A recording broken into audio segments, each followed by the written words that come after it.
நீங்கள் பார்த்துக் கொண்டிருப்பது நாட்டுக்கோட்டை நகரத்தார் டிவி. முதுமை என்பதை மனதளவில் ஏற்றுக்கொண்டு விட்டவர்களுக்கு இளமையில் முதுமை வந்து விடுகிறது. மனதளவில் அதை நிராகரித்து விட்டவர்களுக்கு முதுமை கூட அவர்களை நெருங்குவதற்கு அச்சப்படுகிறது. நான் வேடிக்கை சொல்லல, இந்த உலகத்திலேயே கஷ்டமான விஷயம் என்னன்னு கேட்டா, ஒரு மனிதனுக்கு நிஜமான நன்மையை செய்ய முடியாது. நிஜமான நன்மை நீங்க செய்யணும்னு நினைச்சா, உண்மையான நன்மையை செய்யணும்னு நினைச்சா உங்களை அவர்கள் அனுமதிக்க மாட்டார்கள். நன்மை செய்வது போல் நடித்தால் வரவேற்பார்கள். கூடுமான வரை அவர்களை அழிப்பதற்கு வழி செய்தால் உங்களை அதிகம் நேசிப்பார்கள். நாம் ஒரு சிலரை மட்டும் அர்த்த மண்டபத்துக்குள் நுழையக்கூடாது என்று சொல்வது எந்த வகையில் நியாயமானது? பிரபந்தத்திற்கு இசையமைக்கக்கூடிய சக்தி உடைய ஒரு மிகப்பெரிய இசை ஞானி இந்த மண்டபத்தை தாண்டி வர முடியாது, அந்த மண்டபத்தை தாண்டி வர முடியாது என்றால் கற்கிறோம், கற்ற வழியில் நான் நிற்பதில்லை, பிறரை வெளியில் நிறுத்துகிறோம். அது இன்னும் அவமானகரமானது. நான் ஏன் இவ்வளவு கோவப்படுறேன் அப்படின்னு பல பேர் கேட்கிறாங்க. சார், இன்னைக்கு என்ன சொல்றாங்க, இந்து மதம் அப்படியே கீழே போயிடுச்சு, மற்ற மதங்கள்லாம் மத மாற்றத்தாலையும் வன்முறையினாலும் வளர்ந்துகிட்டே வருது, அது ஒரு சாக்கு சொல்றாங்க. ஒரு நிமிஷம். இந்த மதத்துல ஃபார்வர்ட் இருந்தாங்க, ஓபிசி இருந்தாங்க, ஷெட்யூல்டு காஸ்ட் இருந்தாங்க, எல்லாருமே இருந்தாங்க. முதல்ல யார் வெளியே நிறுத்துறது? சார், நம்ம வெளியே நிறுத்தி வச்சா எவனும் கூட்டிட்டு போக மாட்டாங்க. நீயும் உள்ள விட மாட்டே, இன்னொருத்தரும் கூட்டிட்டு போக கூடாது, நீயும் மதிக்க மாட்டே, இன்னொருத்தரும் மதிக்க கூடாது அப்படின்னா how can we can tolerate this cruelty? எல்லா நல்லதையும் நீ செய்ய முடியாது, ஆனா நீ செய்யற எல்லாமே நல்லதா செய்ய முடியும். இந்த வித்தியாசத்தை வாழ்க்கையில புரிஞ்சுக்கணும். எல்லா நல்லதையும் நானே பண்ண முடியாது, ஆனா நான் செய்யற எல்லா காரியமும் நல்ல காரியமா பண்ண முடியும். அதை தெரிஞ்சுக்கிட்டு முதல்ல வாழ்க்கையை ஆரம்பிச்சு கவிஞர் வாலியோடது. அவரை உடுமலை நாராயண கவி ஒரு தடவை நிறுத்தி கேட்டாரா, என்ன பாட்டு எழுதுற, நான் ஆணையிட்டால் அது நடந்து விட்டாலும் நீ பாட்டுக்கு எழுதுறிய, ஆணையினால என்ன அர்த்தம்? ஒரு அரசர் ஆணை போட்டாருனால நடந்துதானே ஆகணும். நான் ஆணையிட்டால் அது நடந்து விட்டால்னு போட்டிருக்கிறிய, சரியா எழுது, என்ன எழுதுற நீ அப்படின்னு. உடனே வாலி மெதுவா கேட்டாரா, அதை விட்டுருங்க, வேற விஷயம் பேசுவோம். நீ எப்படி இருக்கீங்க, நல்லா இருக்கீங்களா, எல்லாம் பண்றீங்களா? ஆமா, உங்க பையன் என்ன பண்றாங்க? ஐயே, அதை பத்தி கேட்காத, ஏன் உருப்படுறவனா அவன்? நான் சொல்றதை என்னைக்கு கேட்டிருக்கிறான்? ஒண்ணுமே நான் சொல்றதை கேட்டதே இல்லை, உருப்படுறாப்புல எனக்கு தெரியவே இல்லை. ஒரு நிமிஷம், நீங்க அப்பா தானே? ஆமா. நீங்க தானே பெற்றீங்க? ஆமா. அவனுக்கு ஆணையிடுற இடத்துல நீங்க தானே இருக்கிறீங்க? ஆமா. நீங்க என்னதான் சொன்னாலும் அவன் கேட்கல இல்ல? ஆமா. நீங்க ஆணையிடுறீங்க, அது நடந்து விட்டால்தான் வாய்ப்பே இல்லை, ஏன்னா அவன் அதை கேட்கறதே இல்லை. நம்ம ஆணையிட்டா போறாதுங்க, அது நடக்கும்தான் வெற்றியா இருக்க முடியும். வைர நகைகளின் வியாபார சாம்ராஜ்யம் KNC diamonds. Carat and carat, Arimalam Muthu Kannan, Ranganayaki Kannan. ஆன்மீக ஆனந்தம் தரும் சிவம் திருநீர் அணிந்து சிந்தை குளிர்வீர். உங்கள் வாழ்வு சிறக்க சிவம் திருநீர் அணிவீர். இந்த விழாவில் வருகை தந்திருக்கிற பெருமதிப்பிற்குரிய என்னுடைய இனிய நண்பர், நல்ல எழுத்தாளர், பேச்சாளர், வாழ்க்கை ஒரு பயணம் என்பதையும் பயணமே ஒரு வாழ்க்கை என்பதையும் அனுபவித்து வருகிற தோழர் எஸ் ராமகிருஷ்ணன் ஐயா அவர்களையும்,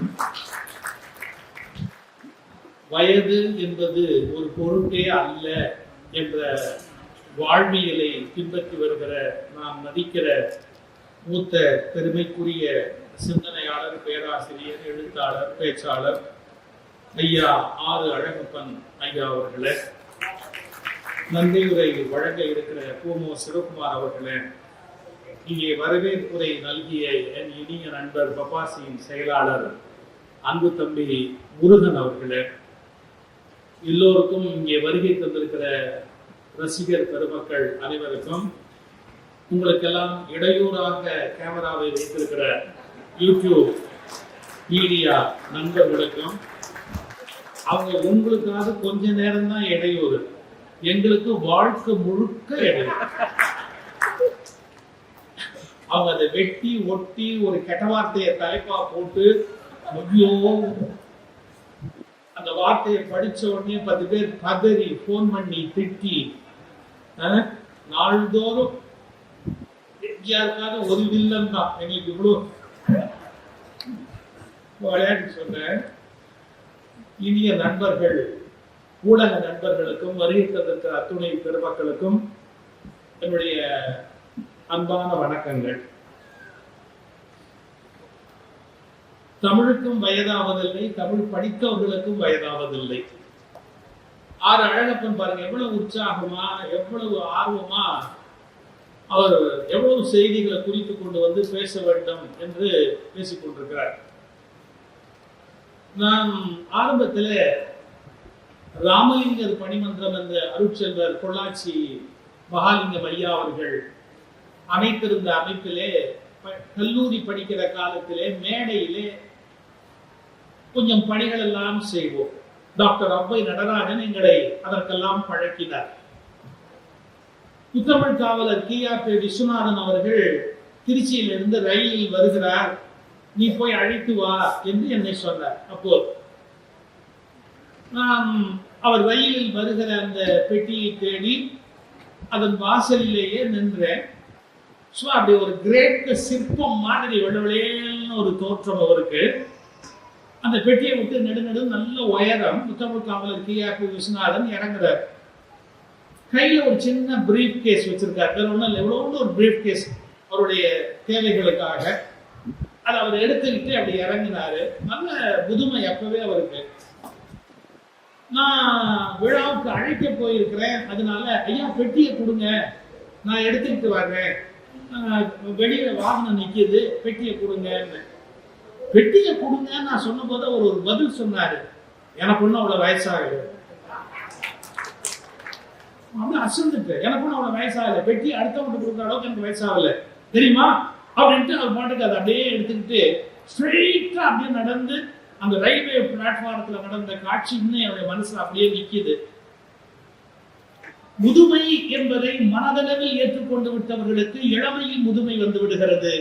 மனதளவில் அதை நிராகரித்து விட்டவர்களுக்கு முதுமை கூட அவர்களை நெருங்குவதற்கு அச்சப்படுகிறது. அது ஒரு தனி குணம். பாருங்க, தனியா வந்திருக்கிறேங்கிறார், இந்த வயதுல ஒரு தனியா வந்திருக்கிறேன் அப்படிங்கிறார். அது ஒரு பெரிய விஷயம். அவருடைய அந்த தமிழ் ஆர்வத்தை நான் முதலில் வாழ்த்துகிறேன், பாராட்டுகிறேன். எனக்கு இன்னைக்கு ஒரு தலைப்பு கற்பதும் நிற்பதும் அப்படின்னு ஒரு தலைப்பு. ரொம்ப சிம்பிள். திருக்குறளே இருக்கு, கற்க கசடர கற்பவை கற்றபின் நிற்க அதற்கு தக அப்படின்னு சொல்லி இருக்கிறார் திருவள்ளுவர். படிப்பது மட்டும் போராது, படித்த வழியிலே மனிதன் நிற்க வேண்டும். என்ன படித்திருக்கிறானோ எல்லாம் படிச்ச வழியிலும் நிற்க முடியாது, அதுல தேர்வு செய்து கொள்ள வேண்டும். இதெல்லாம் எனக்கு உகப்பானது, எனக்கு சரியானது, இது எனக்கு சரியில்லாதது, என்னால் ஏற்றுக்கொள்ள முடியாதது. திருக்குறள்ல மட்டும் ஒரு பெரிய அழகு என்னன்னா, திருவள்ளுவர் கிட்ட போய் ஒன்னு நான் ஏற்றுக்க முடியாதுன்னு சொன்னாலும் சந்தோஷமா கேட்டுக்கிற பொறுமை அவருக்கு உண்டு. ஏன்னா எப்பொருள் யார் யாரும் கேட்பினும் அப்பொருள் மெய்ப்பொருள் காண்பது அறிவுங்கிறார். என்னை எதிர்த்து பேசினா கூட எனக்கு சந்தோஷம்னு சொல்றாரு. நீங்க அப்படி சொல்றவங்க உலகத்துல கிடையாது. நீ மட்டும் என்னை எதிர்த்த ஒழிச்சுட்டு மறுதல போற அந்த உணர்வு இல்லை. நான் நீ சொல்ற அந்த உணர்வு உள்ளவர்கள் மனிதர்களே இல்லை. என் கருத்திலிருந்து மாறுபட உனக்கு உரிமை உண்டு என்பதை ஒப்புக்கொள்ள மறுக்கிறவர்கள் மனிதர்களாக இருப்பதற்கு தகுதியற்றவர்கள். என்னிலிருந்து நீ மாறுபடுவதற்கு உனக்கு முழு உரிமை உண்டு. அது மகனா இருக்கலாம், மருமகனா இருக்கலாம், மகளா இருக்கலாம், கணவனா இருக்கலாம், மனைவியா இருக்கலாம், தாத்தாவா இருக்கலாம், பாட்டியா இருக்கலாம், யாரும் இருக்கலாம். மாறுகிறேன் என்று சொல்வதற்கான ஒரு உரிமை தரப்பட வேண்டும். மதநூல்கள் அதை தருவதில்லை. மதநூல்கள் தங்களை கேள்வி கேட்பதை சகிப்பதில்லை. விசாரிப்பதை, கேள்வி கேட்பதை, சிந்திப்பதை, ஆலோசிப்பதை, அதை எதிர்த்து ஒரு கருத்தை பதிவு செய்வதை மதநூல்கள் ஏற்றுக்கொள்வதே இல்லை. ஆனால் திருக்குறள் அப்படி அல்ல. என்னிலிருந்து மாறுபட்ட ஒரு கருத்தை நீங்கள் சொல்வதென்றாலும் நான் ஏற்றுக்கொள்ள தயாராக இருக்கிறேன் என்பதுதான் வள்ளுவர் கண்டறிந்த ஒரு வாழ்க்கை முறை. அதனால எது சரியில்லையோ அதை தூக்கி அந்த தள்ளி வச்சிடலாம். ஆனா எது சரியோ அதை நான் பின்பற்ற தொடங்கலாம். இந்த உலகத்துல 1000 நல்லவை இருக்கலாம், 1000 நல்லவையும் நானே பின்பற்ற முடியாது. என்கிட்ட ஒருத்தர் கேட்டாரு, சார் இதுவும் சரியா இருக்கு. சில பேர் நாய் வாய் வச்சமான ஒரு பழமொழி சொல்லுவார். எல்லாத்தையும் போய் தானே அதை செய்யணும், இதை செய்யணும், இதை செய்யணும், செய்யணும், எல்லாம் நல்ல ஒரே வார்த்தை. தம்பி, எல்லா நல்லதையும் நீ செய்ய முடியாது, ஆனா நீ செய்யற எல்லாமே நல்லதா செய்ய முடியும். இந்த வித்தியாசத்தை வாழ்க்கையில புரிஞ்சுக்கணும். எல்லா நல்லதையும் நானே பண்ண முடியாது, ஆனா நான் செய்யற எல்லா காரியமும் நல்ல காரியமா பண்ண முடியும். அதை தெரிஞ்சுட்டு முதல்ல வாழ்க்கையை ஆரம்பிக்கணும். ஒரு 5-6 நல்ல நல்லது, இவ்வளவுதான் நம்மளால பண்ண முடியும். அதுக்கு மேல நம்மளால ஒரு பெரிய நல்லதுகள் உலகத்தை செஞ்சுட்டு போக முடியாது. அது மாதிரி திருவள்ளுவர் சொல்வதில் ஏற்பதை ஏற்கலாம், ஏற்க மறுப்பதை நீங்க மறுக்கலாம். நிற்க அப்படின்னு ஒரு எல்லை கொடுக்குறாரு. புத்தக கண்காட்சியில் அந்த தலைப்பு நான் வச்சிருக்கிறேன் எதுக்காக அப்படின்னா, சார் இந்த உலகத்துல ரொம்ப சிம்பிளா புத்தகத்தை சப்போர்ட் பண்ணி ஒரே வரியில ஏன் புத்தகம் படிக்கணும் அப்படிங்கிறதுக்கு விளக்கம் சொன்னவர் திருவள்ளுவர். எப்படி அவன் ஒரு கேள்வி கேட்கிறான், சார் மனுஷனுக்கு விலங்குக்கு என்ன வித்தியாசம் அப்படின்னு கேட்கிறான். மனுஷனுக்கும் விலங்குக்கு என்ன வித்தியாசம் அப்படி ஒரே மாதிரி திருவள்ளுவர் சொன்னார், மனுஷனுக்கு புஸ்தகம் படிக்க தெரியும், விலங்குக்கு புஸ்தகம் படிக்க தெரியாது. புஸ்தகம் படிக்க தெரிஞ்சா அது மனுஷன், ஆனா புத்தகம் படிக்க தெரியாட்டி அது விலங்கு. இளங்கோடு மக்கள் அணையர், இளங்கோடு கற்றாரோடு ஏனையவர், இளங்கோடு மக்கள் அணையர். இளங்கு மாதிரி யாரு புத்தகம் எடுத்து படிக்காதவங்க. இதை விட சிம்பிளா எப்படி சொல்ல முடியும்? ஆனா சில பேர் வெட்கம் இல்லாம தன்னை விலங்குன்னு ஒத்துக்குவோம். இப்பெல்லாம் நாங்க வசதியா இருக்கிறோம், பிளேன்ல வரோம். அப்பெல்லாம் சொற்பொழிவாளர் பிளேன்லயே ஏற்ற மாட்டாங்க, அது ஏதோ தீட்டுங்கிற மாதிரி ஒதுக்கி வச்சிருப்பாங்க. காரே கொடுக்க மாட்டாங்க, ஆனா பஸ்ல தான் போய் ஆகணும். அந்த ஒரு 30-35 வருஷத்துக்கு முன்னாடி படாத பாடுபட்டு நான் பஸ்ல போகும்போது சார் ஒரு கியூ, ஒரு வரிசை, அந்த வரிசையில பாருங்க உள்ள போனோம், நம்பவே முடியாது. பஸ் வந்து நிக்குது, பயங்கர கூட்டம். ஒருத்தர் என்ன பண்றான், அந்த கூட்ட வரிசையை ஒரு தள்ளிட்டு, அது ஒரு ஒரு தாய்மை இணைந்த பெண் நிக்கிறாங்க வரிசையில். அவங்க ஒரு தள்ளிட்டு அவங்க அப்படியே ஏறி போய் உள்ள போய் சீட் பிடிச்சா, இடம் பிடிச்சு உட்கார்ந்தா. அப்புறம் நாங்கெல்லாம் வரிசையில ஏறினதுக்கு அப்புறம் எனக்கு கொதிப்பு. நான் நேரா அவகிட்ட போய் ஒரு கேள்வி கேட்டேன், சார் நீ எல்லாம் ஒரு மனுஷனா? நீ எல்லாம் ஒரு மனுஷனா? வரிசையில் நிக்கணுங்கிற உணர்வும் உனக்கு இல்லை. அதுவும் ஒரு பெண் நிக்கிறாங்க, தாய்மை அடைந்தவங்க நிக்கிறாங்க, அவங்களை தள்ளிக்கிட்டு நீ போய் ஏறி வந்து ஒரு சீட் பிடிச்சு உட்காருறியே, நீ எல்லாம் ஒரு மனுஷனா? அப்படி சொல்ல என் வாழ்க்கையில மறக்க முடியாத விஷயம். அவன் சொன்னான், இல்ல பெண்ணாங்கிறது. அவனை பொறுத்த வரைக்கும் சீட் கிடைச்சாக்க உட்காந்துச்சு, இது எதுக்கு இல்ல பெண்ணாங்கிற அப்படின்னு.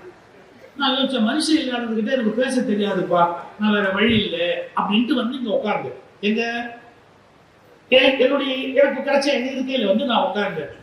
எனக்கு பக்கத்து இருக்கையில இருந்தவங்க ஒரு கேள்வி கேட்டா, நல்ல நோஸ்கட் வாங்கினீங்களா? பாருங்க, நான் போய் ஒரு கேள்வி கேட்டு அவமானப்பட்டு வந்ததுல அவனுக்கு அவ்வளவு சந்தோஷம். இந்த சமூகத்திலும் நல்லது சொல்லிக் கொண்டு இன்னும் நாங்கள் உயிரோடு இருக்கிறோமே, அதுவே எத்தனை பெரிய விஷயம் என்பதை நீங்கள் யோசித்து பார்க்க. நான் வேடிக்கை சொல்லல, இந்த உலகத்திலேயே கஷ்டமான விஷயம் என்னன்னு கேட்டா, ஒரு மனிதனுக்கு நிஜமான நன்மையை செய்ய முடியாது. நிஜமான நன்மை நீங்க செய்யணும்னு நினைச்சா, உண்மையான நன்மையை செய்யணும்னு நினைச்சா உங்களை அவர்கள் அனுமதிக்க மாட்டார்கள். நன்மை செய்வது போல் நடித்தால் வரவேற்பார்கள், கூடுமான வரை அவர்களை அழிப்பதற்கு வழி செய்தால் உங்களை அதிகம் நேசிப்பார்கள். இந்த முரண் ஏன் எப்படி என்னன்னு தெரியல.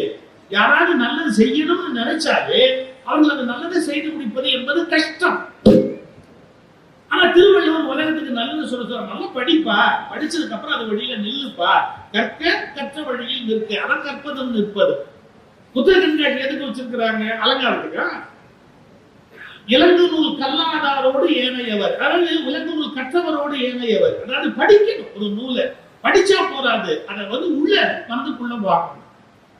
எங்களுடைய அடிகளார் அவர்கள் ரொம்ப அழகா சொன்னாரு, பழைய அடிகளார் அவர்கள். என்னன்னா, சாப்பிடுறது பெருசு இல்லப்பா, சாப்பிடுறதுல ஒரு பெரிய சாதனை இல்லை, சாப்பிடுறது செரிக்கணும் இல்ல. சில பேருக்கு செரிக்கவே செரிக்காது, சில பேருக்கு ஒரு ஆச்சரியமான கிரைண்டர் சார். இல்லைன்னா எது போட்டாலும் வித்தின் 10 minutes அரைச்சு தள்ளிட்டு அடுத்தது அப்படின்னு கேட்கும். அது ஏதோ கோயம்புத்தூர் கிரைண்டர் இல்ல, அது ஏதோ ஒரு இன்டர்நேஷனல் கிரைண்டர் யாரோ ஒருத்த பண்ணி அதை உள் செட் பண்ணி இருக்கிறா, அது தனி. சில பேருக்கு அது ஒரு பெரிய யோகம். ஆனா நீ சாப்பிடுறது முக்கியமே இல்லை, அந்த சாப்பிட்ட உணவு உள்ள போய் அது உன் உடம்புல எலும்பா நரம்பா ரத்தமா அது தனித்தனியா பிரிஞ்சுக்குது, என்னென்னவா போய் சேரணுமோ அத்தனையுமா மாறணும். இது வந்து ஒரு வண்டர்ஃபுல் மெஷின். அதை ஒரு புத்தகத்துல படிச்சிருந்த, ரஷ்யால ஒரு ஆராய்ச்சி பண்ணிருக்கா, 45 கிலோமீட்டர் ஏரியால ஒரு இண்டஸ்ட்ரி நிறுவி அதாவது இப்படி பிரிக்கணும்னா கூட இவ்வளவு கிளியரா பிரிக்க முடியாதுன்றான். எது எலும்புக்கு தனி, நரம்புக்கு தனி, ரத்தத்துக்கு தனி, அதற்கு என்னென்ன வேணுமோ அதை அதை அங்கங்க சப்ளை பண்ணிட்டு அப்படியே எடுத்துக்கிட்டே போய் வேண்டாதெல்லாம் எடுத்து வெளியே தள்ளி இது மாதிரி ஒரு ஒரு ஒரு கருவியை உருவாக்குவது என்பதே கஷ்டம். அதனால சாப்பிடுவது ஒரு பெரிய சாதனை இல்லை, ஆனா சாப்பிட்டது ஜீரணமாகணும். அது மாதிரி சில பேர் 100 புத்தகம் படிச்சுட்டோம், பட்டு முட்டாளா இருக்கும், மட்டையெல்லாம் இருக்கும், ஒண்ணுமே விளங்காம அவனோட பேசவும் முடியாது, அவனோட எதையும் ஒண்ணு புரிய வைக்கவும் முடியாது, தாறுமாற பேசும். அவனுக்கு திருவள்ளுவர் ஒரு வார்த்தை சொன்னாரு, எப்பா இப்ப படிச்சோம், அவனுக்கு சொன்னது கூட பெருசு இல்லைங்க, எங்களை மாதிரி மேடையில பேசுறவன் பாருங்க, எங்களை செருப்பால் அடிக்கிற மாதிரி ஒண்ணு சொல்ற ஒரு வார்த்தை. ரொம்ப படிச்ச, பெருசா பேசுன, ஒன்னையுமே வாழ்க்கையில் நீ நடைமுறைப்படுத்தல அப்படின்னு சொன்னா ஒன்ன மாதிரி ஒரு படு முட்டாள் இந்த உலகத்துல இருக்க முடியாது.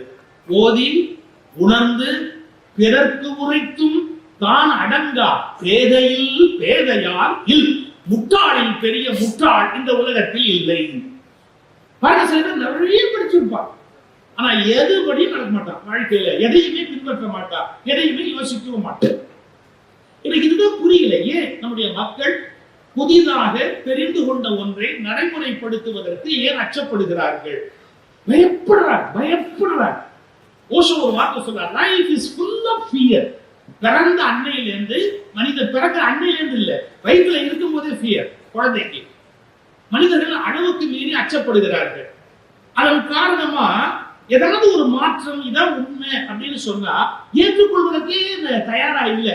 இருக்கலாம் சார், அதெல்லாம் இருக்கலாம் சார், ஆனா நம்ம ஒண்ணும் பண்ண முடியாது சார், அது அப்படியே ஏதோ இவ்வளவு வருஷம் இருந்தோம், அப்படியே நம்ம அப்படியே போய் சேர்ந்துடலாம். ஏன் மாத்தினா என்ன, கொஞ்சம் மாறி சிந்திச்சா என்ன, இது தவறுங்கிறத புரிந்து கொண்டு வாழ்க்கையை மாற்றிக்கொண்டா என்ன, குறைஞ்சா போகுது சார். இந்த 2022 ஜூலை 19 ஒரு ஹைகோர்ட் ஜட்ஜ்மெண்ட் இருக்கு. 2022 ஜூலை 19 ஒரு ஹைகோர்ட் ஜட்ஜ்மெண்ட். சேலத்துல ஒரு கோயில் இருக்கு, அதுக்கு பேரே பாருங்க, தலைவெட்டி முனியப்பன் கோயில்னு பேரு.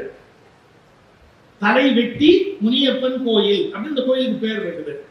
ஒரு 10-12 வருஷமா கேஸ் நடந்து HRMC டிபார்ட்மெண்ட்டுக்கும் அந்த வேற ஒரு குழுவுக்கும் பெரிய கேஸ் நடந்து கடைசியா ஹைகோர்ட்ல ஜட்ஜ்மெண்ட் 2 ஜட்ஜஸ் பெஞ்ச் உட்கார்ந்து அவங்க நேரா இன்ஸ்பெக்ஷனுக்கே போய் அந்த கோயிலையே எல்லாத்தையும் பார்த்துட்டு ஜட்ஜ்மெண்ட் போட்டாங்க. என்ன தெரியுங்களா, அது தலைவெட்டியும் இல்லை, அது முனியப்பனும் இல்லை, புத்தர்.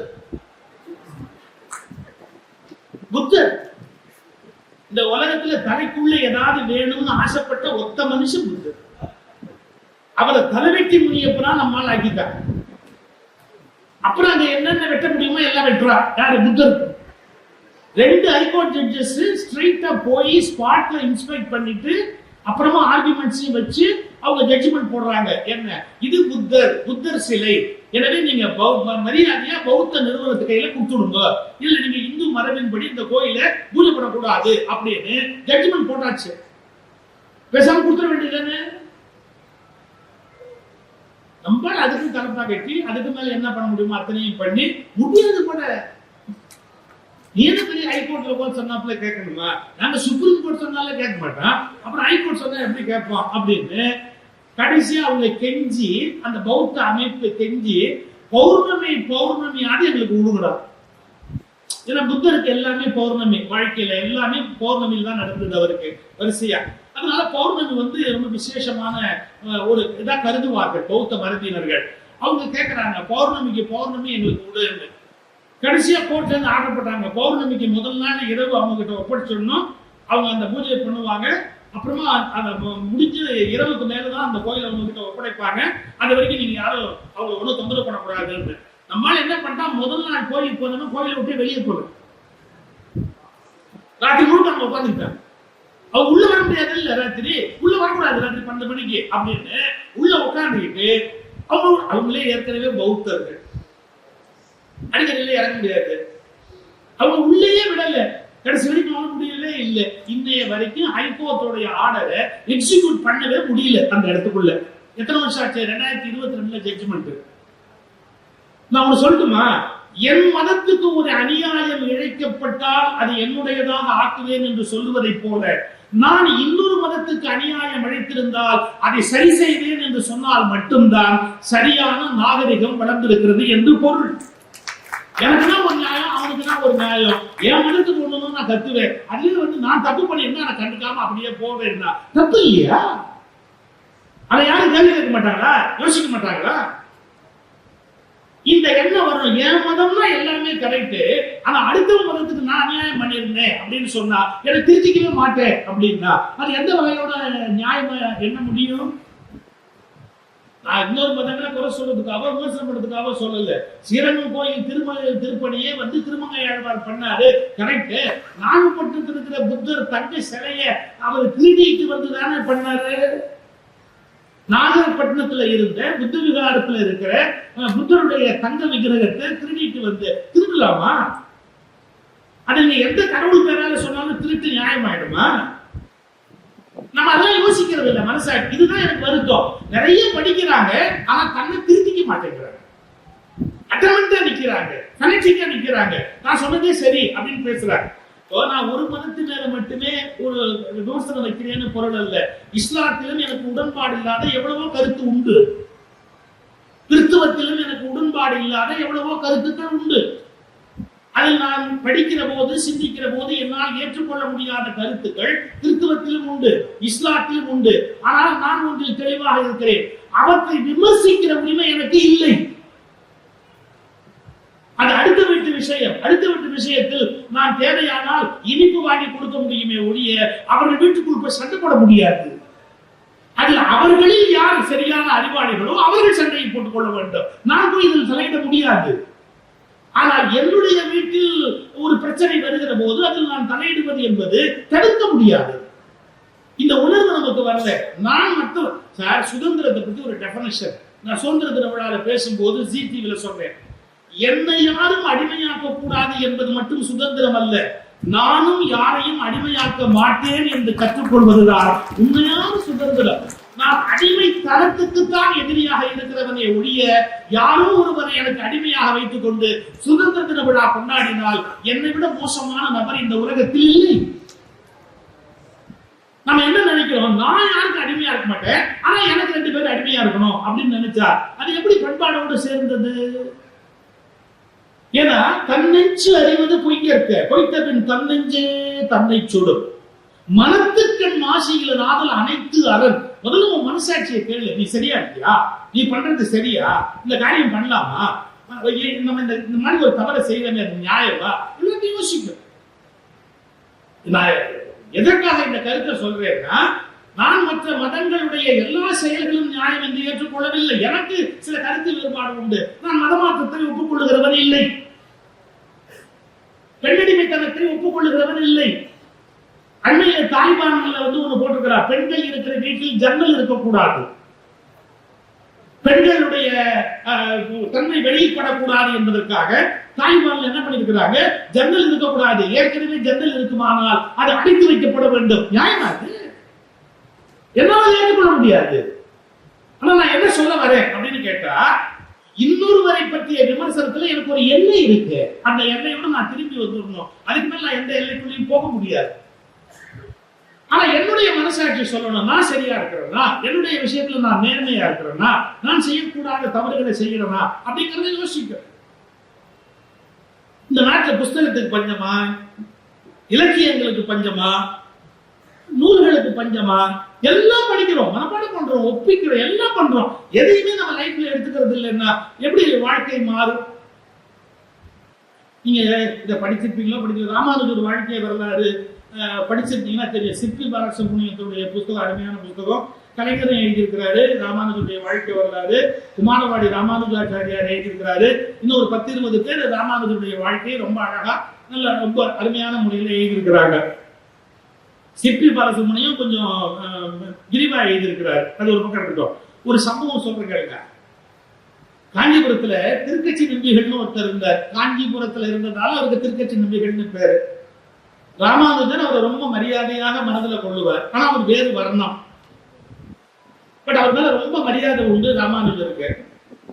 ராமானுஜருக்கு குரு பெரிய நம்பிகள்னு ஒருத்தர். அந்த பெரிய நம்பிகள் வீட்டு கிரக பிரவேசம் காஞ்சிபுரத்துல. அவர் வீடு கட்டி வீட்டுக்கு புண்ணியார்ஜனம் பண்ண போறார், கிரக பிரவேசம் பண்ண போறார். அந்த பெரிய நம்பிகள் கிரகப்பிரவேசம் பண்ண போற போது பாருங்க, நாளைக்கு காலையில விடிய காலையில கிரகப்பிரவேசம்னு வச்சிருக்கிறாங்க.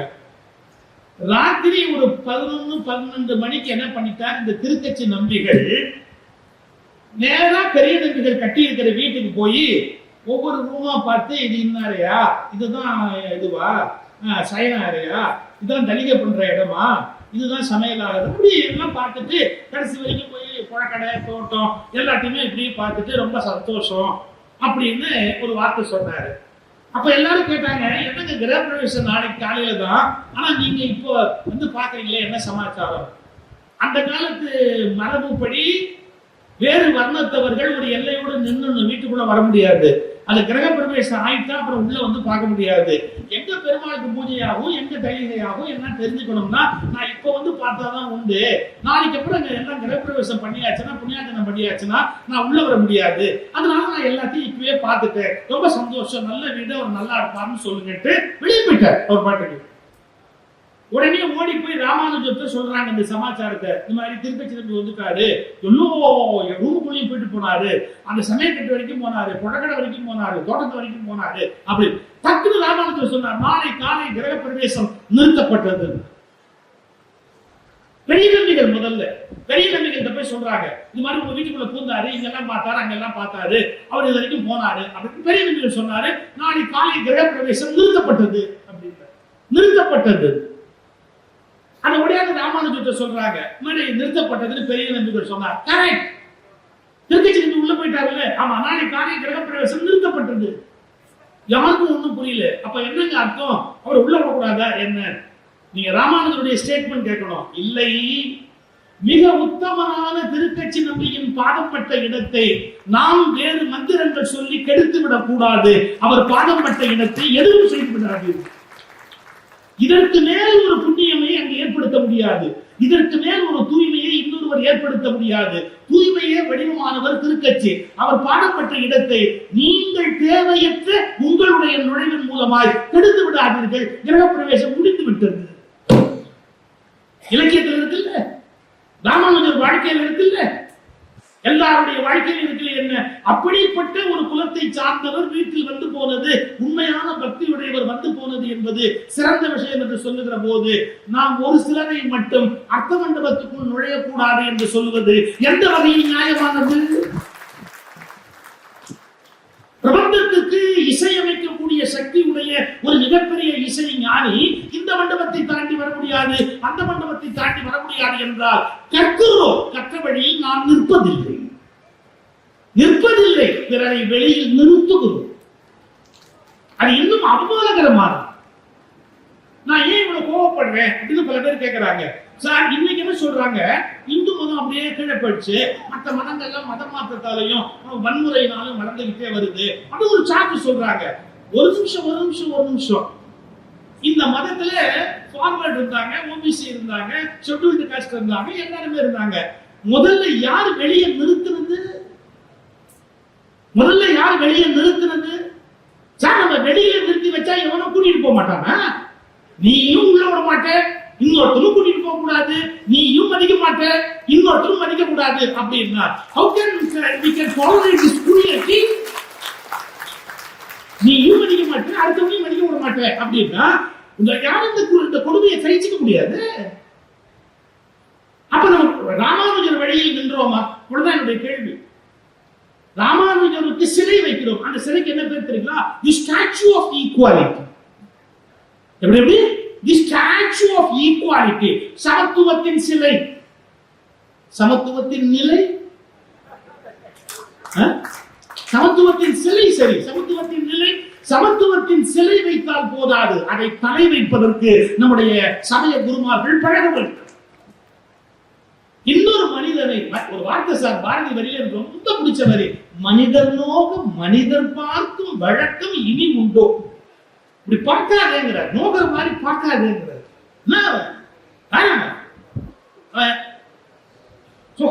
சில இடத்துல சார் கூச்சமே இல்லாம அவன் என்ன காரணம், அவங்க என்ன ஆளு, எத்தனை இடத்துல கேட்கறாங்க தெரியுங்களா? பெரிய பெரிய இடங்கள்ல கேட்கிறாங்க, அவன் என்ன சார், அவன் என்ன ஆளு அப்படி. எனக்கு ரொம்ப அதிசயமா என்ன பழக்கம் இருக்கு அப்படி. பாரதி மனிதர் நோக மனிதர் பார்க்கும் பழக்கம் இனி உண்டோ கேட்கிறார். எவ்வளவு பெரிய விஷயம். அவனை ஏகத்தாளமா பார்க்காத, தாழ்வா பார்க்காத, குறைவா பார்க்காத, அப்படி கீழ் நோக்கி அவனை கீழே பார்க்காத. மனிதர் அப்படி பார்த்தா தாங்க முடியாது. மனிதர் நோக மனிதர் பார்க்கும். ஒரு அருமையான சூஃபி கதை. ஒரு சூஃபி ஞானி நல்ல ட்ரெஸ் பண்ணுவார். சூஃபீஸ்ல வந்து சில பேர் ஒவ்வொருத்தர் அவங்க சௌகரியப்படி இருப்பாங்க. ஒருத்தர் ஜவ்வாதி வித்தவர் இருக்கிறாரு, இசை பாடினவர் இருக்காரு. சூஃபீஸ் வந்து நம்முடைய சித்தர்கள் மாதிரி வித்தியாசமானவங்க. ரொம்ப நல்ல உடை உடுத்துவார். உங்களுக்கு சரியா புரிஞ்சுக்கணும்னா எப்படி இந்த ஓஷோ காஸ்ட்லியா ஒரு ட்ரெஸ் போடுவாரோ அது மாதிரி, இல்ல ஓஷோக்கு அப்புறம் நம்ம நித்யானந்தா எப்படி ட்ரெஸ் பண்ணுவாரோ அது மாதிரி. அவர் கோல்டுலயே பண்ணுவாரு. இவர் கொஞ்சம் வேற மாதிரியான ட்ரெஸ் எல்லாம் பண்ணுவார். இந்த சூஃபி ஞானி நல்ல ட்ரெஸ் பண்ணிட்டு பாருங்க. அப்படி போகும்போது ஒரு நாய் படுத்துருது, ஒரு தெரு நாய் படுத்துருது. இந்த தெரு நாயை பார்த்த உடனே அவர் ஒரு அருவருப்பா ஒரு அலட்சியமா அந்த நாயை எப்படி பார்த்துட்டு இது பாருங்க, இந்த துணி பற்றக்கூடாதுன்னு தன்னுடைய துணியை அப்படி உயர்த்தி பிடிச்சிக்கிட்டு அந்த நாய் மேல பற்றக்கூடாதுன்னு ஒரு அருவருப்பா ஒரு பார்வை பார்த்துட்டு அந்த பக்கம் போனார். டக்குன்னு அந்த நாய் கூப்பிட்டுது, 1 minute. நீங்க நாயெல்லாம் பேசும்போதெல்லாம் கேட்காதுங்க, பேசுறதெல்லாம் நாயான்னு கேட்காதுங்க. அதுதானே நாய் பேசிச்சு. என்ன கேட்டது தெரியுங்களா? 1 minute. ஒரு பார்வை பார்த்து அதுக்கு என்ன அர்த்தம்? அப்படி ஒரு அருவருப்பா ஒரு பார்வை பார்த்து அதுக்கு என்ன அர்த்தம்? ஒருவேளை என் மேல உன் துணி பற்றிட்டா உனக்கு அது தீட்டாயிடும், அழுக்காயிடும், அசிங்கமாயிடும், என்னமோ ஆயிடும் இல்லையா? அது ஆகக்கூடாதுங்கிறதுக்காக துணியை அப்படி வசதி பிடிச்சல. ஆமா, அதை எடுத்துட்டு போய் ஒரு பக்கெட் தண்ணியில போட்டு முக்கி எடுத்தா எல்லாமே போயிடும். ஒரு பக்கெட் தண்ணியில அதை முக்கி எடுத்தாச்சுன்னா எல்லாமே முடிஞ்சு போச்சு இல்ல, எல்லாமே போயிடும் இல்ல. இப்ப அந்த நாய் சொல்லிச்சு பாருங்க, இந்த தண்ணியில போய் மூக்குனா எல்லாமே போயிடும். ஆனா இப்ப நீ என்ன அருவருப்பா நீ பாத்தியே, அந்த பார்வை என் மேல விழுந்தது, இதை 7 கடல்ல போய் கழுவுனாலும் போவாடுறா. நீ என்ன எவ்வளவு அலட்சியமா பார்த்த, தெருநாய் தானே ஒரு பார்வை பார்த்தல. அப்ப அந்த அலட்சியத்தை நான் எப்படி தாங்குவேன்? எனக்கு எவ்வளவு மனிதர் நோக மனிதர் பார்த்தோம்னு என் உயிர் நோக நீ பாத்திய ஒரு பார்வை. என்ன இது ஒரு நாய் தானேன்னு பாத்தியே, அதெல்லாம் தாங்க முடியல. 7 கடல்ல போய் குளிச்சா கூட என்ன நீ பார்த்த பார்வையோட அழுக்கு போகாது. டக்குனு இந்த ஞானி சரண்டர் ஆயிட்ட. நீ எனக்கு அறிவுரை சொன்னேன்னா நான் இன்னும் கொஞ்சம் திருந்திருவேன். நீ என்னோட குருவாயிர, எனக்கு குருவா இருந்து வழிகாட்டு. அது சொல்லிச்சு பாருங்க ஒரு வார்த்தை. உன்ன மாதிரி மட்டமான ஆளுக்கெல்லாம் நான் குருவா இருக்கிறேன்.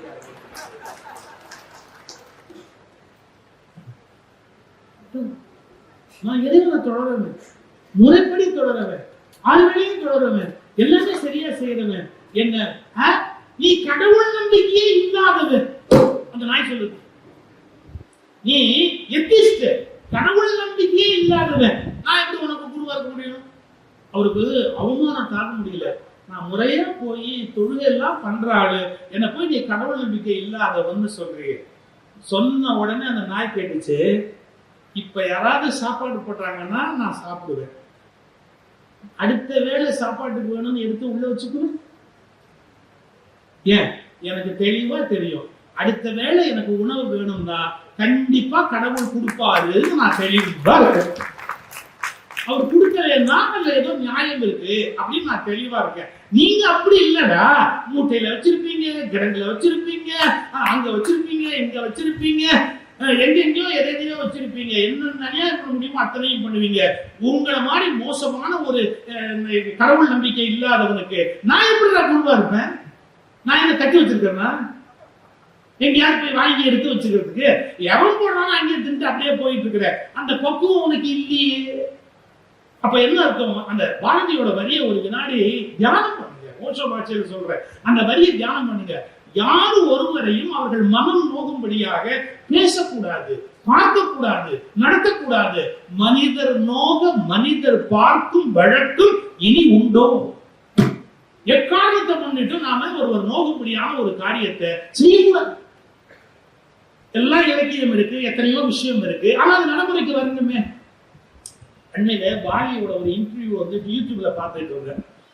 நம்முடைய கவிஞர் வாலியோடது.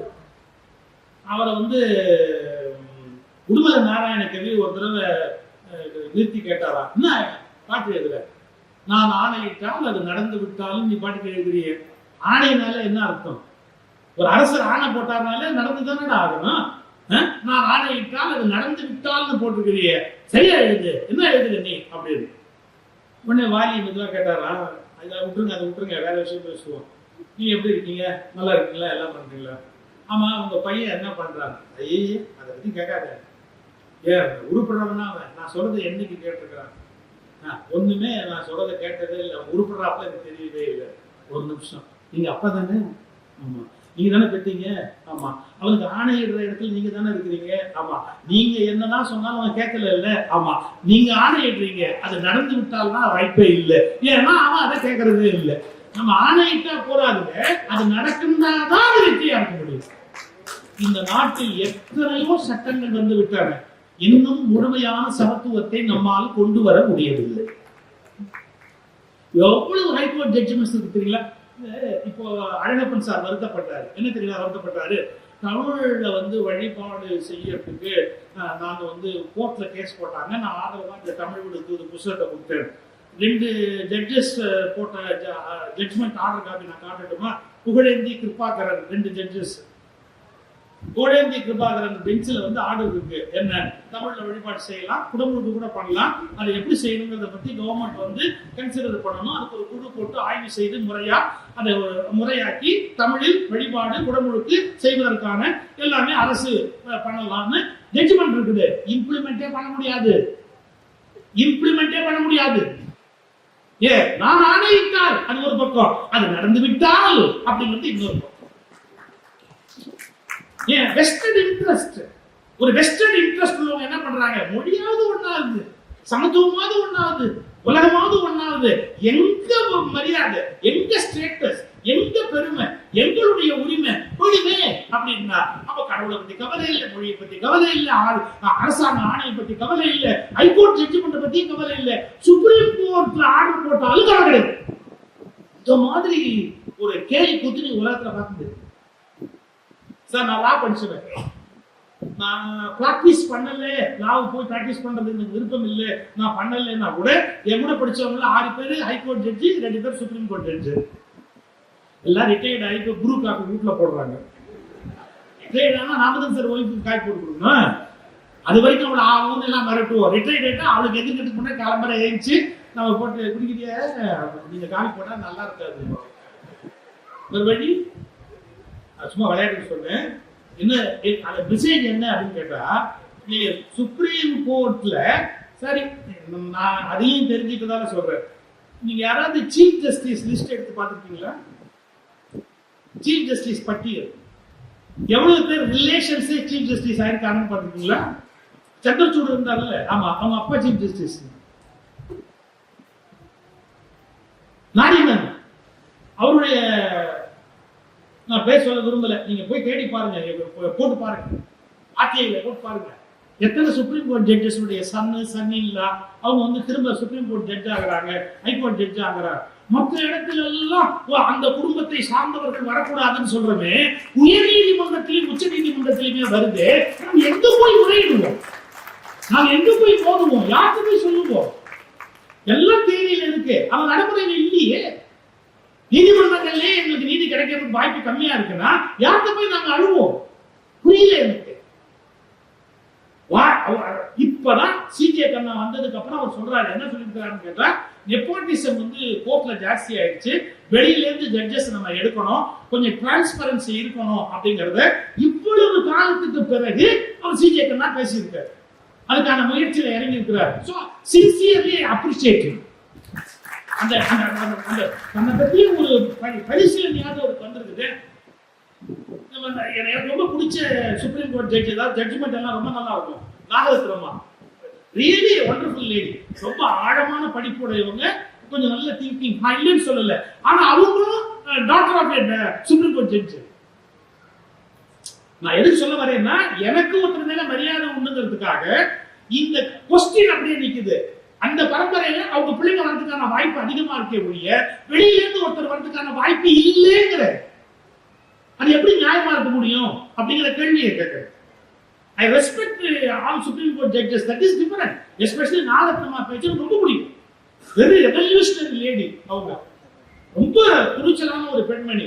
பட் என்ன இருந்தாலும் நம்ம அப்பா சுப்ரீம் கோர்ட் ஜட்ஜ் தான். நம்ம புரிஞ்சுக்கணும். நம்ம யாரை மதிச்சாலும் கூட அவங்க ஹெயில் ஃப்ரம் விச் ஃபேமிலிங்கிறதையும் நம்ம பார்க்கணும். அதெல்லாம் நம்ம யோசிக்க வேண்டிய விஷயம். அப்படிலாம் யாருமே திங்க் பண்றது இல்லை சார் இன்னைக்கு. அதனால எனக்கு பெரிய வருத்தமா இருக்கு. நமக்கு வேண்டிய ஒருத்தர்னா கண்ணை முடிக்கணும். என்ன முடிக்கணும்? எனக்கு வேண்டிய ஆளப்பா அதுக்கு அதை பத்தி ஒண்ணுமே விமர்சிக்காத. அவன் நல்லவனோ கெட்டவனோ எதுவுமே நான் காதுல வாங்க மாட்டேன் அப்படின்னு காதை பொத்திக்கிட்டாலுங்க. எதுவா இருந்தாலும் அதுல என்னங்கிறத நம்ம பார்க்கறதுக்கு பழகணும். ஒரு கோணத்துல சொல்வதுன்னு சொன்னா, கற்கிற நூல்களை நடைமுறைப்படுத்துவது பற்றிய அக்கறை இன்றைக்கு மனித சமூகத்திலே மேலோங்கி வரும். எல்லாத்தையுமே அப்படியே நடைமுறைப்படுத்த முடியாது. ஆனால் சரியான செய்திகளையும் சிந்தனைகளையும் நாம் எப்படி வாழ்க்கையிலே நடைமுறைப்படுத்த முடியும் என்பதை பற்றிய ஒரு என்ன சொல்றது, ஒரு அரிச்சு உள்ளுக்குள்ளேருந்து அவங்களுக்குள்ள புறப்பட வேண்டிய அந்த தேட்டம், இது கண்டிப்பா நடக்கணுமே அப்படிங்கிறதுக்கான ஒரு ஆர்வம் அவர்களுக்கு வரணும். இந்த லீக்குவாங் வந்து சென்னை உள்ளூர்லயே எவ்வளவு இருக்கிறது, கொஞ்சம் வெளிநாடு போயிட்டு வருவோமே, நம்ம ஊரையே எவ்வளவு நாள் பேசிட்டு இருக்கிறது. லீக்குவான் வந்து சிங்கப்பூரை மாற்றி அமைத்த ஒரு பெரிய சிற்பி உங்களுக்கு தெரியும். அந்த லீக்குவான் வந்து ஒரு பேச்சு பேசியிருக்கார். எப்பன்னா அந்த நாடு விடுதலை அடைகிற போது, விடுதலை இல்லை ஆக்சுவலா மலேசியா துண்டிச்சு அவனை எட்டி உழைச்சாரு. அந்த நாடு ஒன்றும் விடுதலை அடையல. மலேசியா இனிமே நான் அவனை வச்சுக்க மாட்டேன் அப்படின்னு சிங்கப்பூரை கட் பண்ணி வெளியே தள்ளுறாங்க, கோவெளியில அப்படின்னு. அப்போ அவர் அழுதார். அந்த அழுத வீடியோ எல்லாம் இன்னும் இருக்கு. லீக்குவான் அப்ப அழகார் அப்படியே. ஆனா அப்புறம் ஒரு பேச்சு பேசுறாரு, அந்த நாட்டு மக்களுக்கு ஒரு பேச்சு பேசுறாரு, புதிய சிங்கப்பூரை அவர் கட்டி அமைக்கிறதுக்கு பேசுறாரு. அப்போ 3 பிரின்சிபிள், he laid 3 principles. என்ன 3 அது மூலமா சிங்கப்பூரை கட்டி அமைக்க முடியும் அப்படிங்கிறதுக்கு சொல்றாரு. என்ன சொல்றாரு?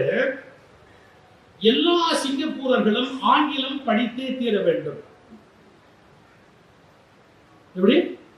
எல்லா சிங்கப்பூரர்களும் ஆங்கிலம் படித்தே தீர வேண்டும். அடுத்து சொல்றாரு, தாய்மொழி பற்று, தாய் கலாச்சாரத்தில் பிடிப்பு, இவையெல்லாம் தேவை என்பதை நான் அறிவேன். அவர்கள் தாய்மொழி படிப்பதற்கு நான் குறுக்கே நிற்க விரும்பவில்லை. ஆனாலும் தாய்மொழியை படிக்கிற அவர்கள் கட்டாயமாக ஆங்கிலத்தை படித்தே தீர வேண்டும். நாளை இந்த சிங்கப்பூரை நான் ஒன்றாக வைத்திருக்க வேண்டும் என்றால் அதற்கு சரியான இணைப்பாக ஆங்கிலம் மட்டுமே நீடிக்க முடியும். அதனால் இந்த சிங்கப்பூர் மக்கள் எல்லோரும் கண்டிப்பாக ஆங்கிலம் படிக்க வேண்டும் அப்படின்னு ஒரு உத்தரவு. அவருடைய ஃபர்ஸ்ட் பாயிண்ட். நான் என்ன கேட்க வரேன், இங்க எல்லாம் தமிழ்நாட்டில் சில பேர் இப்ப புதுசா ஒன்று ஆரம்பிச்சிருக்கான். நாங்கெல்லாம் இந்தி படிக்கணும்னு ஆசைப்பட்டோம், எங்களுக்கு இந்தி படிக்க விடல, எங்களை மட்டும் இந்தி படிக்க விட்டுதான் நாங்க அப்படியே வானத்துல போய் கொடி ஏற்றிருப்போம், நாங்க அப்படியே போய் என்னென்ன அற்புதம் எல்லாம் பண்ண முடியுமோ அவ்வளவு அற்புதமும் பண்ணியிருப்போம், எங்க தலைமுறை 2 தலைமுறையை நாசமாக்கிட்டாங்க, இந்தி படிக்க விடல அப்படி. நான் கேட்கிறேன், வணக்கத்துக்காரங்கள ஏன் இங்கிலீஷ் படிக்க சொல்லல? இங்கிலீஷ் படிக்கிறேன், நானும் இங்கிலீஷ் படிக்கிறேன், நீங்க இங்கிலீஷ் படிக்கிறீங்க. அவங்க தாய்மொழி அவங்க படிக்கிற, தாய்மொழியை படிங்க, இங்கிலீஷை படிங்க, தாய்மொழி படிங்க, இங்கிலீஷை படிங்க. இந்த நாட்டுல பிரச்சனையே கிடையாது. நமக்கு இந்தி மேல நெருப்பு கிடையாது. எவனோ ஒருத்த மட்டும் 2 மொழி படிப்பான், மத்தவங்க 3 மொழி படிப்பானான்னு ஒரு கேள்வி இருக்கு. எனக்கு நீங்க கழுதைக்கு சுமையேற்ற மாதிரி எனக்கு 3 ஏத்துத, நீ மட்டும் 2. உன் தாய்மொழியில நீ படிச்சுட்டு மேல வருது ஈஸி உனக்கு, எனக்கு அது கஷ்டம். அப்ப நீ என்ன மட்டும் எப்பவுமே கஷ்டத்துல வச்சுக்குமா, நீ மட்டும் ஈஸியா உட்காருவியா? எல்லாம் தெரியும். நான் என்ன கேட்கிறேன், இந்தியா மட்டும் ஆங்கிலமே தொடர வேண்டியது அந்நிய மொழி. அதனால அப்ப எங்களுக்கு இந்தியா அந்நிய மொழி, உனக்கு ஆங்கில அந்நிய மொழி, எங்களுக்கு அந்நிய மொழி தானப்பா. அது நீங்க தாய்மொழியா இல்ல நீ சித்தியா பெரியமாவா? யோசிச்சு பாருங்க. நான் எல்லாரும் நம்ம திங்க் பண்ண தவறிட்டோம். 2-3 தலைமுறையோ இங்கிலீஷ் படிக்க விடாமையே அப்படியே எல்லாரையும் கெடுத்துட்டாங்க. ஏன் அவன் இங்கிலீஷ் படிக்க வச்சிருக்கிறது, படிக்க வச்சிருக்கான் வரலையே. அங்க போய் பாருங்க, அப்ப தெரியும். அவங்களுக்கு அவன் பேசுறது இங்கிலீஷை கேட்டு பாருங்க. தமிழை இங்கிலீஷ் பேசுற மாதிரி இந்த உலகத்துல எவனும் இங்கிலீஷ் பேச முடியாது. அவங்க ப்ரொனன்சியேஷனும் அவங்களுடைய கிராமரும் அவங்க பேசுற லட்சணமும் நீங்க பாத்தீங்கன்னா, அவனுக்கு இங்கிலீஷ் வரலங்கிறதுக்காக அவனுக்கு தெரிஞ்ச இந்திய நான் என் தலைமை வச்சுக்கணுமா? நான் தனியா படிப்பேன், எனக்கு பிடிச்சிருக்கா நான் காளிதாசன் படிக்கணுங்கிறதுக்காக ஹிந்தி படிப்பேன், அது ஏன் இஷ்டம், அது வேற விஷயம். ஃப்ரீலி எனக்கு என்னோட சுதந்திரம் இருக்கு. ஆனா என் தலைமையில தூக்கி நீ வைக்காது, நீ அதை கட்டாயமாக்காது, நான் படிப்பேன். ரெண்டு வித்தியாசம் இருக்குல்ல சார். ஒய்ஃபை கூட இப்போ விருப்பம் இல்லாம தொட்டா கற்பழிப்பு இருக்கா. இப்ப அவங்க பவர் ஜாஸ்தி ஆகிட்டே போகுது. நீ என்னைக்கெல்லாம் புருஷனை உள்ள வைக்க போறாங்களோ தெரியல, எதுக்கெல்லாம் உள்ள வைக்க போறாங்களோ தெரியல. இவர் சாம்பார் நல்லா இல்லைன்னு திட்டினார், ஒரு வாரம் உள்ள வச்சா இருக்குங்கோ. இன்னும் அது மாதிரி கூட வரலாம், ஜாக்கிரதையா இருக்கு, எதுக்கு இருக்கும். நானே அதை ஒத்துக்கிறேன். எப்போ ஒரு பெண்ணுக்கு விருப்பம் இல்லையோ அவங்களை நம்ம வற்புறுத்த கூடாது, எந்த விஷயத்துக்கும் சரி. அதெல்லாம் ரொம்ப நியாயமா இருக்கணும். பெண்ணுக்கான அந்த உரிமை, அவளை பற்றிய ஆடை, அவளை பற்றிய வாழ்க்கை, அவள் தன்னுடைய வாழ்க்கை பற்றிய எல்லா விஷயத்தையும் முடிவெடுக்கிற அதிகாரம் அவளுக்கு கண்டிப்பா இருக்கணும். நானும் ரெண்டாவது கருத்துக்கு மனசுல இல்லை எனக்கு. நான் என்ன சொல்ல வரேன், அவ்வளவு நம்ம யோசிக்கிறது இல்லை, அதே மாதிரி எல்லாத்தையும் யோசிக்கணும் இல்லை. லீ குவான் சொன்ன முதல் பிரின்சிபிள் எல்லாரும் இங்கிலீஷ் படிங்க. அடுத்தது சார், அடுத்த வார்த்தை இந்த சிங்கப்பூரை உருவாக்குறதுக்கா intellectual import must be done. அது என்ன இன்டெலக்சுவல் இம்போர்ட்? உலகத்துல பல பகுதியில சயின்ஸ் வளர்ந்துருக்கு, சிந்தனை வளர்ந்துருக்கு, இன்ஜினியரிங் வளர்ந்துருக்கு, நிறைய பார்வை வளர்ந்துருக்குது. நம்ம வெக்கப்படாம என்ன பண்ணணும், நாங்கள் எங்கள் தாய்நாட்டிலேயே எல்லாத்தையும் வெட்டி முடிப்போம்னு உட்கார்ந்து இருக்க கூடாது. இன்டெலக்சுவல் இம்போர்ட் முதல்ல அவனை பண்ணார். ஆனா லீ குவான் எவ்வளவு கெட்டுக்கார தெரியுங்களா? Let us start intellectual import now, then after 20 years we will start intellectual export. நீங்க 20 வருஷம் அவனை நீங்க வச்சு அவன் எப்படி எல்லாம் எல்லாத்தையும் பண்றான் அப்படிங்கறதெல்லாம் கவனிச்சுக்கிட்டு அவங்ககிட்ட நீங்க கத்துக்க வேண்டியதெல்லாம் கத்துக்கிட்டு அவனை விட நீ மேல போனோம் சார். ஒரு நல்ல மாணவனுக்கு இலக்கணம் சார், ஆசிரியரிடம் கற்றுக்கொண்டு ஆசிரியரை தாண்டி போவதுதானே ஒரு நல்ல மாணவனுக்கு இலக்கணம். இது வெட்கம் இல்லாம அவர் சொல்றாரு, intellectual import is essential for Singapore now, so we will bring. அதுல எந்த விதமான டவுட்டுமே கிடையாது அப்படிங்கிறார். கடைசியா அவர் சொல்றார், zero tolerance for corruption on any account, 0% tolerance for corruption. At the same time என்ன, ஆட்சியில் இருப்பவர்களுக்கு மிக அதிக சம்பளம் கொடுக்கப்படும். நம்ம ஊர்ல தான் ₹1 2 பல பேர் இருந்துடுறாங்க. நம்மளால முடியல, நமக்கெல்லாம் 50,000 1,00,000 இருந்தா கூட நம்மளால ஒண்ணும் பண்ண முடியல. எப்படி சார் நீ இவ்வளவு பெரிய பவர்ல உட்கார்ந்து இருக்கிறவங்க குறைவா சம்பாதிச்சா வாழ முடியுமா? அவங்க ஒரு 10 லட்சம் ரூபாய், 25 லட்சம் ரூபாய், 50 லட்சம் ரூபாய் சம்பளம் இருக்க வேணாமா? அவங்க எத்தனை பேர் பார்க்க வராங்க, அவங்கள எத்தனை பேருக்கு அவங்க விருந்து கொடுக்கணும், எத்தனை இடத்துக்கு அவங்க போகணும், எப்படி எல்லாம் இருக்கணும், அவங்க எத்தனை அசிஸ்டன்ஸ் தேவை, அவங்க எத்தனை பேரை வச்சு வேலை வாங்கணும், அவங்களுடைய அந்த நாலேஜை டெவலப் பண்ணிக்கணும்னா எல்லாத்திலும் அறிவாளியா தலைவர் நிறுத்த முடியுமா? சயின்ஸ் தெரியுமா, இன்ஜினியரிங் தெரியுமா, எல்லாத்தையும் தானே நீங்க அதுக்கு ஒரு ஆள் அசிஸ்டன்ட் வச்சுக்கணும். So highly paid. இன்னைக்கு உலகத்துல அதிக சம்பளம் அரசியல் தலைவர்களுக்கு தரப்படுகிற நாடு சிங்கப்பூர். இது அதிக சம்பளம். ஆனா ஒரு வினாடி அவங்க ஊழல்னு தெரிஞ்சா முடிஞ்சது கதை. ஈடுபடு 0% tolerance for corruption and they will be paid very high. அந்த நாட்டில் அதிக சம்பளம் அவங்களுக்கு இருக்கும். சார் இப்படி திங்க் பண்றா சார் லீ குவான். அதனால சிங்கப்பூர் ஒரு பெரிய மாற்றத்தை நோக்கி போகிறது. அந்த கருத்தை அவங்க இம்ப்ளிமெண்ட் பண்றாங்க. இவ்வளவு காலமா அதையே திரும்பி அதை இம்ப்ளிமெண்ட் பண்ணி அதுல இருந்து ஒரு பெரிய மாற்றத்தை உண்டு பண்றாங்க. இதெல்லாம் நம்ம யோசிக்க வேண்டிய விஷயம். பலரை படிக்கிறோம் அப்படின்னு சொன்னா நம்ம அந்த உண்மைகளை ஆழமா சிந்திப்பதற்கும் நடைமுறைப்படுத்துவதற்கும் கடமை உடையவர்கள். இன்னும் கொஞ்சம் போறேன். நான் முதலே சொன்னேன், இந்திய சமூகத்துல இது விடுதலை அடைந்த போது நிறைய குழப்பம் இந்த நாட்டில் விடுதலை அடைந்த போது. ஏன்னா அப்பதான் கிழிஞ்சினி நடந்திருக்கு, மதக்கலவரம் நடந்திருக்கு, ஏகப்பட்ட கற்பழிப்பு நடந்திருக்கு, சொல்ல முடியாத பல துயரங்கள் நடந்திருக்கு. ஜெகனா அப்படியே வறட்சியா காலியா இருக்கு, எதையுமே செய்ய முடியாது, நேருவால எதையுமே செய்ய முடியாது.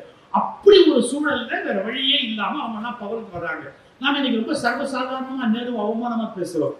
அந்த சூழ்நிலையில அவர் போய் உட்கார்ந்த போது அவர் என்ன கஷ்டப்பட்டிருப்பாங்கிறது அந்த சூழ்நிலையில பவருக்கு வந்தவங்களுக்கு தான் தெரியும்.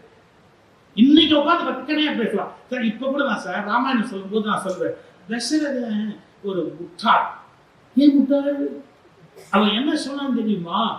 மகனை பார்த்து நான் அவனுக்கு பட்டம் கட்டிட்டு நான் காட்டுக்கு போறேன், உனக்கு பட்டம் கட்ட போறேன் அப்படின்னா உடனே ராமர் சரி அப்படின்றார். கைகேயை போய் பார்த்தான். அவன் முடியாது, என் பிள்ளைக்கு தான் பட்டம் கட்டணும், ராமர் காட்டுக்கு போகணும் அப்படின்னு சொன்ன உடனே, உன் பிள்ளைக்கு வேணா பட்டம் வச்சுக்கோ, ஆனா ராமன் தயவுசெய்து காட்டுக்கு போகணும்னு சொல்லாதேன்னு சொல்லி அவளோட போராடினாரு. செத்துப்பிட்டாரு தசரதரு. இதுதான் ராமாயண கதை. சண்டை கிண்ட போட்டு கடைசியா செத்துப்பிட்டாருன்னு.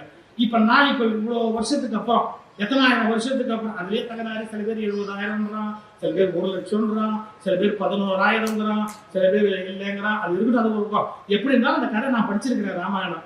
இப்ப பாருங்களேன், முதல்ல இருந்தாலும் என்ன சொன்னான், ராமனுக்கு பட்டம் கட்டி காட்டுக்கு போறாருன்னா. அடுத்தது கைகையிட்ட என்ன கேட்டான், பட்டம் வேணா கட்டு பரதம் வச்சு ராமனை காட்டுக்கு அனுப்பாதுன்னா. எவ்வளவு ஃபூல் பாருங்களேன்.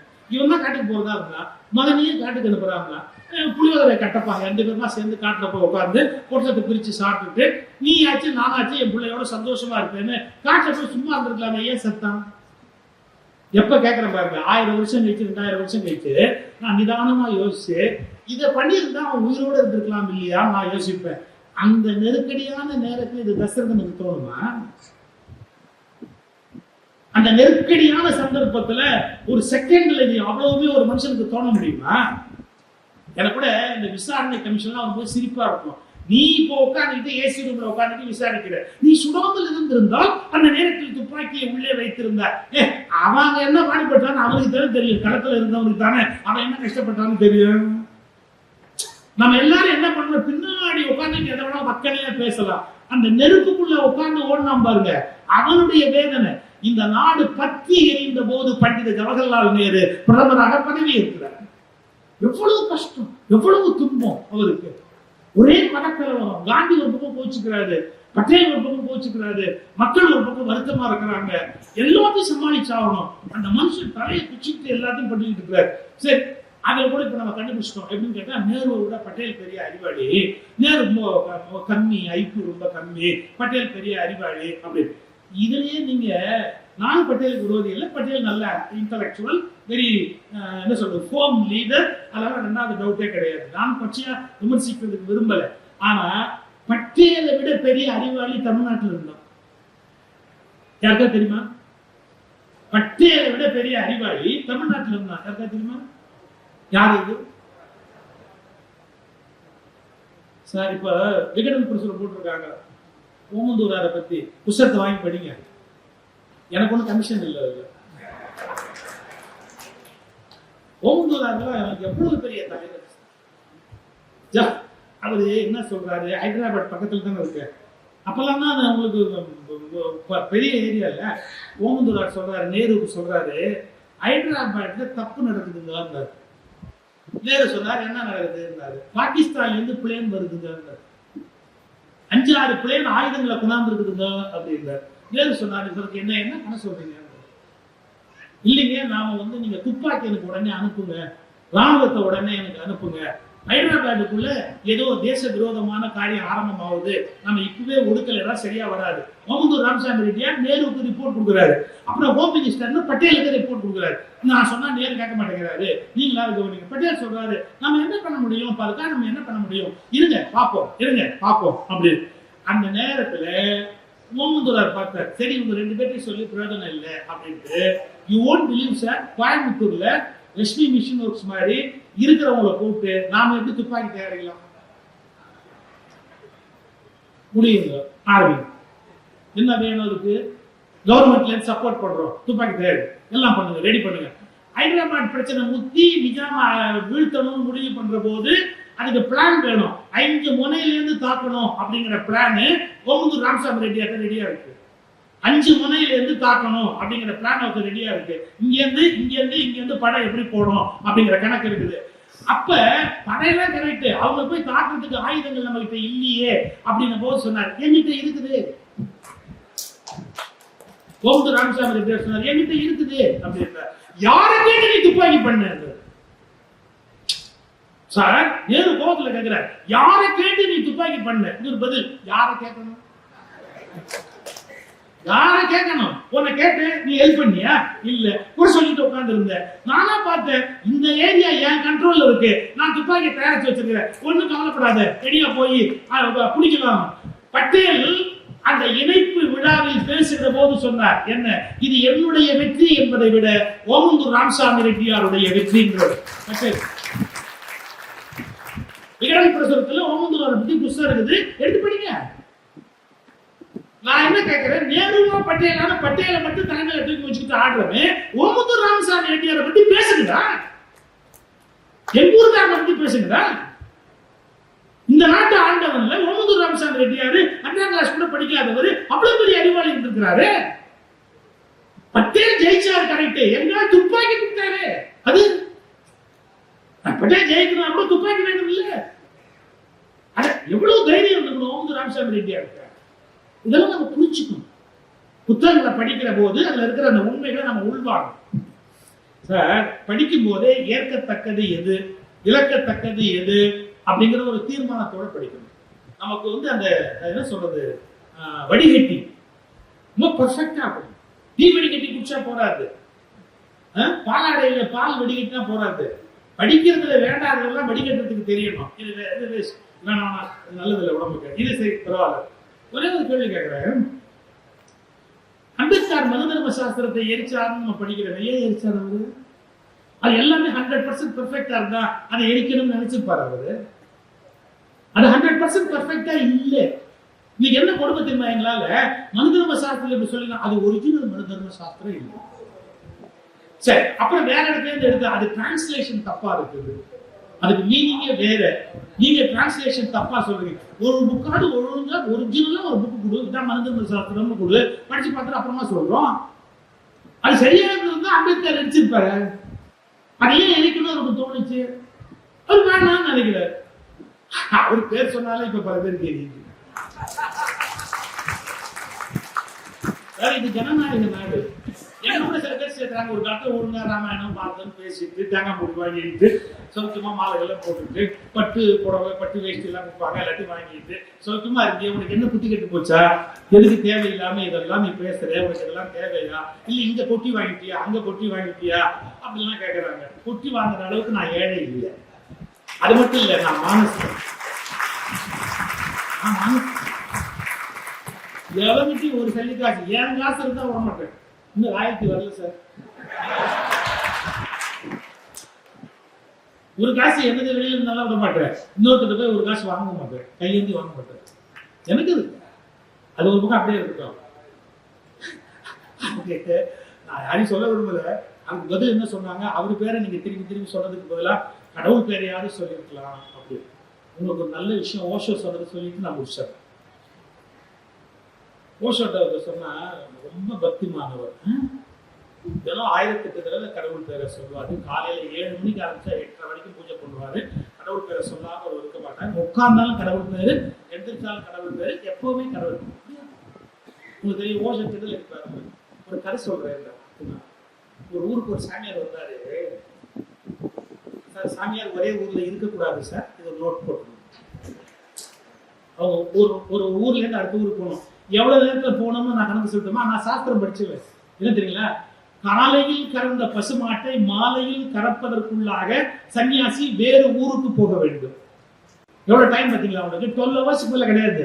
காலையில் கறந்த பசுவை மாலையில் கறப்பதற்குள்ளாக அல்லது மாலையில் கறந்த பசுவை காலையில் கறப்பதற்குள்ளாக ஒரு இடத்தில் தங்கக்கூடாது. 12 ஹவர்ஸ்க்கு மேல அவங்க தங்கக்கூடாது, அடுத்த இடத்துக்கு போயிடணும். சன்னியாசிகளுக்கு விதிக்கப்பட்டது. இப்ப எப்படி கறப்பதற்கு இனிமேல் அந்த ஊரில் யாருமே இல்லை என்ற வரையில் அதே ஊரில் தங்கி கறக்க வேண்டிய அளவுக்கு கறந்து விட்டு பிறகு அடுத்த ஊருக்கு போகலாம். காலம் மாறி போச்சு. ஓஷோ இல்லை சார், சாமியார் அந்த வீட்டுக்கு போனாரு. அந்த வீட்டுக்கு போனா அவன் வீட்டுக்கு இல்ல அவர் போய் ஒரு ஊர்ல உட்கார்ந்தாரு. அந்த ஜனங்க எல்லாம் வந்தாங்க. என் ஊர்ல சார் இருந்தாலும் 24 ஹவர்ஸ் கடவுள் பேரை திருப்பி சொல்லிட்டே இருப்பான், ரொம்ப பக்திமா. ஆனா ஒண்ணு, எவனுக்கும் ஒரு 10 காசு செய்ய மாட்டாங்க, எவன்கிட்ட இனிமையா பேச மாட்டாங்க, யாருக்கும் நல்லது செய்ய மாட்டாங்க. ஆனா கடவுளே சாமி கும்பிடுவான். நாளைக்கு காலையில் பார்த்துக்காரு. மறுநாள் காலையில் அவன் பூஜை எத்தனை மணிக்கு போடுவான்னு கேட்டார். அவன் 7க்கு ஆரம்பிச்சு 8:30 வரைக்கும் பூஜை பண்ணுவாங்க. 7க்கு போயிட்டார். இந்த சாமியார் அவன் வீட்டு வாசல். அவன் பேரு, ஐயோ இங்க நான் அந்த மாதிரி ஒரு பேர் சொல்லி யாராவது இங்க இருந்தா என்ன பொண்ணு, அதாவது எக்ஸ்ன்னு போட்டு உங்களுக்கு பிடிக்காத ஒரு பேர் அங்க போட்டுங்க, ஒரு ஆப்ஷன். உங்களுக்கு யார் பிடிக்காத அவன் பேர் அங்க போட்டுங்க. நான் வெறும் கீப் இட் அஸ் எக்ஸ், அவ்வளவுதான். நம்ம கணக்கு பிடிச்சி போச்சு. இந்த எக்ஸ் இருக்கிறா பார்த்தீங்களா, அந்த அவன் வாசல்ல போய் நின்னாரு. அவனுக்கு தான் பூஜை ஆரம்பிக்கிறான். மணியெல்லாம் அடிச்சு பூஜை ஆரம்பிச்சார். அவன் பேரை சொல்லி கூப்பிட ஆரம்பிச்சாரு. வச்சுங்க ஏபிசிடி. அது பிரச்சனை இல்லைல்ல. ஏபிசிடி அவன் பேர் சொல்லி கூப்பிடணும் இல்ல. வாசல்ல போய் நின்றுகிட்டு இப்போ எங்க வீட்டு வாசல்ல வந்தா சுகீஷன் தான் ஒருத்தர் கூப்பிடுவாரு, சார் இருக்காரான்னு. அது மாதிரி A B C D A B C D A B C D A B C D A B C D A B C D கத்துறாரு சாமியார். அவன் பூஜை பண்ணலான்னு உட்காந்து ஒருத்தர் பேர் சொல்லி கூப்பிட்டு எரிச்சலா இருக்குங்களா அவனுக்கு, இரிட்டேஷன். ஒரு 10 நிமிஷம் ஆச்சு பூஜை பண்ண முடியல. அவனால எந்திரிச்சு நேரா வெளியே வந்தான். அறிவிக்க அவனுக்கு நிம்மதியா பூஜை பண்ண முடியா, சாமி கும்பிட முடியா, நீ இப்ப எப்ப பார்த்தாலும் என் பேரை சொல்லி உயிர் எடுக்கிறிய, ஏன் இப்படி? இதேதான் நீ மேல போனா அவர் கேட்பாரு.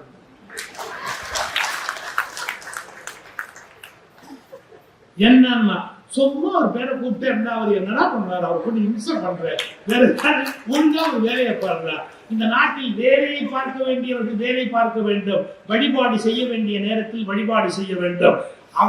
அவரவருக்கு பிடித்த தலைவர் பெயரை சொல்லுகிற போது ஏன் கடவுள் பெயரை சொல்லி இருக்க கூடாது என்று கேட்பது ஒரு ஜனநாயக நாட்டில் சரியான அணுகுமுறையாக இருக்க முடியாது.